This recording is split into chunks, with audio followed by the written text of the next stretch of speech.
Ito nga pala yung niready kong pagkain para doon sa mga stray dog na alaga ko.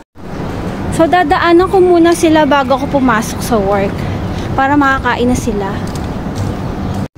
Kaya sila, nag-aalala kasi ako, umuulan kasi. Ilang days na umuulan, sana nandito sila. Oo, sila. Hala, ba't nang kalat? Hala, wala sila. Ay, hello, dito ka pala. Saan yung kapatid mo? Halika, halika. Halika. Kapatid mo saan? Hala, saan kapatid mo? Wala isa.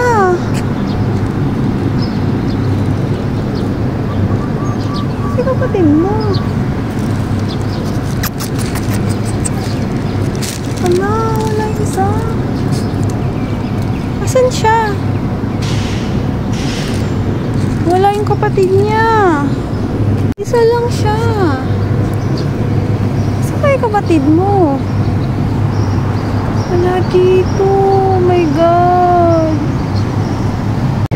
Pagdating ko dyan para pakainin sila, wala na yung puti. Siya na lang yung natira. Kapatid mo. Wala na si Chinito. Kumuha na ata. Siguro may nag-adapt na sa kapatid mo.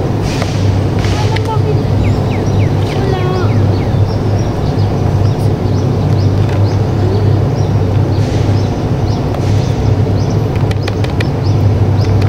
May kapatid mo.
Nilibot ko na yung paligid dyan pero hindi ko talaga makita yung kapatid niyang puti. After work ko na lang babalik ako para hanapin ulit or magtatanong-tanong ako kung nakita ba nila. Balikan na lang kita mamaya. Pasok ako eh. Bye-bye.